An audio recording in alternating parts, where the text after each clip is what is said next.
کہ انگریزی آپ کا سیکنڈ میتھ ہے. جس طرح میتھمیٹکس میں بے شمار رولز ہوتے ہیں، فارمولے ہوتے ہیں، کوئی بھی اسٹوڈنٹ فارمولوں کے بغیر میتھ میں پرفیکٹ نہیں ہو سکتا.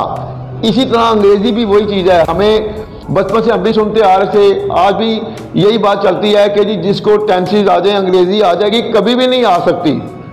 انگریزی صرف اسی وقت آپ کو آ سکتی ہے جب آپ کو یہ یوزز کلیئر ہوں گے. ایسا نہ ہو زندگی میں ناکام ہو جاؤ. اعوذ باللہ من الشیطان الرجیم، بسم اللہ الرحمن الرحیم. السلام علیکم.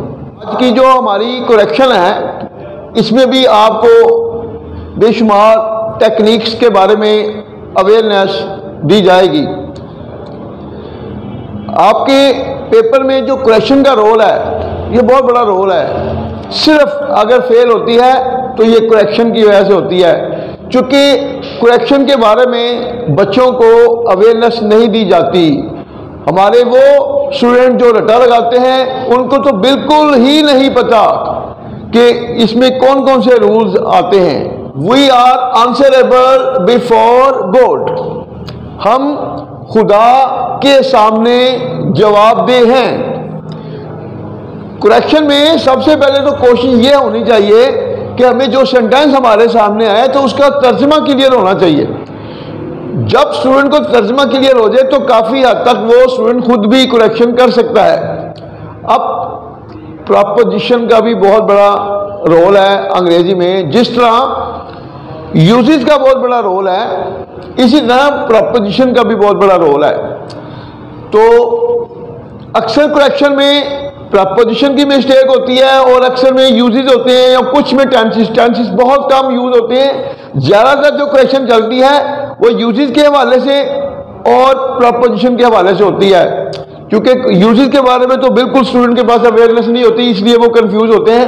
تو ہم دوبارہ سے ڈسکس کرتے ہیں. دیکھیں آنسریبل، اس کے ساتھ ہمیشہ پریپوزیشن یوز ہوگی ٹو. ہمیشہ ہم خدا کے سامنے جواب دہ ہیں. We are answerable to God. تو جب بھی ہم آنسریبل کا لفظ استعمال کریں گے تو اس کے ساتھ پریپوزیشن ہمیشہ ٹو ہوگی. یہ نوکر اپنے باس کے سامنے جواب دہ ہے. This servant is answerable to his boss.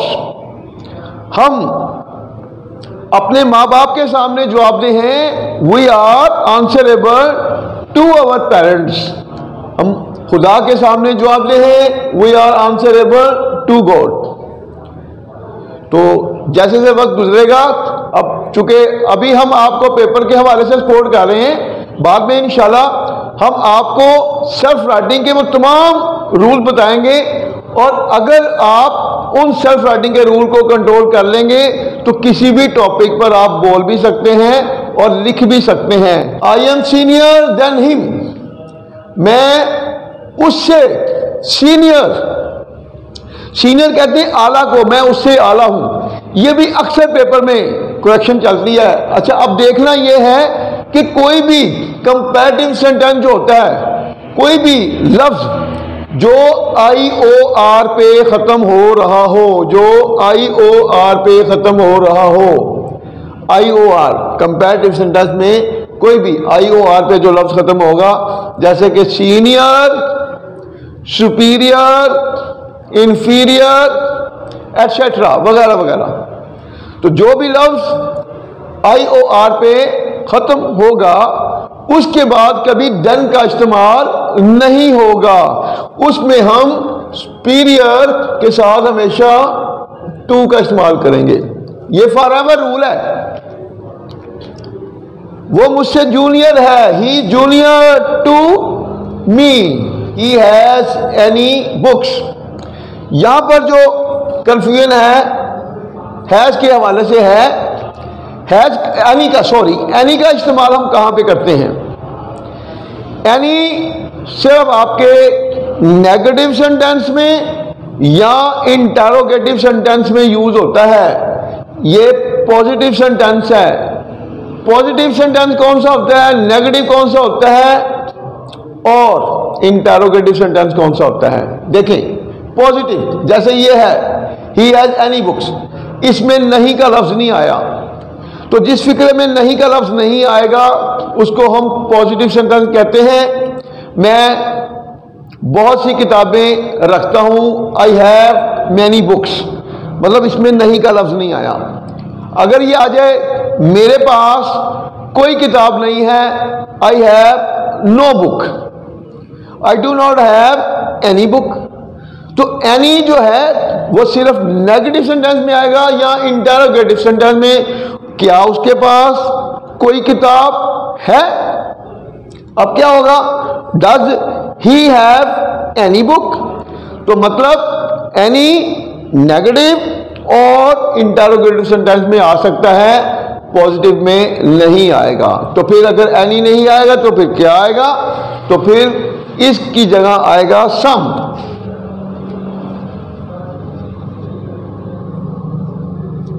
Any کی جگہ کیا آئے گا؟ سم۔ یہ رولز کبھی بھی چینج نہیں ہوتے۔ He has some books, he has some books, اس کے پاس کچھ کتابیں ہیں۔ یہ یوز آ گیا اس میں، ہی ورکس ہارڈ، وہ محنت کرتا ہے۔ اب لیسٹ اگر آپ کو یوزز نہیں پتا تو آپ ترجمہ ہی نہیں کر سکتے، لیسٹ ہی میں فیل۔ اب یہاں پر کس کا یوز ہے؟ یہ یوز ہے لیسٹ ڈیش شوڈ کا یوز ہے۔ جب بھی کبھی کسی فقرے میں لیسٹ کا لفظ آئے گا تو اس میں سبجیکٹ کے فوراً بعد شوڈ آئے گا، تو اس میں یہ جو میں ہے، میں کی جگہ پر ہمیشہ شوڈ آئے گا۔ یہ کیوں آئے گا میں ابھی آپ کو اس کی ریزن بتاتا ہوں۔ اس کی پہچان کیا ہوتی ہے اس یوز کی؟ اردو کا ایسا فقرہ جس فقرے میں کہیں ایسا نہ ہو، کہیں ایسا نہ ہو کی نشانی آ جائے تو اس میں ہم لیسٹ ڈیش شوڈ کا استعمال کرتے ہیں۔ اس کا فارمولہ ہوتا ہے لیسٹ کے بعد سبجیکٹ، فوراً بعد should, first form of verb, اور اگر آبجیکٹ ہے تو پھر وہ۔ محنت کرو کہیں ایسا نہ ہو کہ آپ فیل ہو جائیں۔ Work hard lest you should fail, the wisdom is the gift of heaven. عقل جنت کا تحفہ ہے، عقل جنت کا تحفہ ہے۔ ہمیں کیسے پتہ چلے گا اس کی کیا کریکشن ہوگی؟ بدقسمتی سے بچے چونکہ رٹا لگا رہے ہوتے ہیں اور رٹے میں پھر جب آپ کے لاجک کلیئر نہیں ہوتی تو پھر کنفیوژن ہمیشہ ہوتی ہے۔ وزڈم عقل، کوئی بھی ایسا ناؤن جس کو نہ آپ دیکھ سکتے ہیں نہ آپ چھو سکتے ہیں، کوئی بھی ناؤن جس کو آپ نہ دیکھ سکتے ہیں اور نہ چھو سکتے ہیں، اس کے ساتھ کبھی بھی آرٹیکل یوز نہیں ہوگا، اس کے ساتھ کبھی بھی آرٹیکل یوز نہیں ہوگا۔ یہ فار ایور رول آپ کے ذہن میں آ گیا۔ تو اگر وزڈم نہیں ہے تو کوئی اور ہے، جیسے the honesty is the best policy, the honesty نہیں آئے گا، honesty is the best policy. اس طرح کا کوئی بھی ناؤن جو آپ کے سامنے آئے اگر اس کے ساتھ آرٹیکل کا یوز ہو، مطلب کیسا ناؤن جس کو نہ آپ دیکھ سکتے ہیں اور نہ چھو سکتے ہیں، اس سے پہلے کبھی آرٹیکل یوز نہیں کرنا۔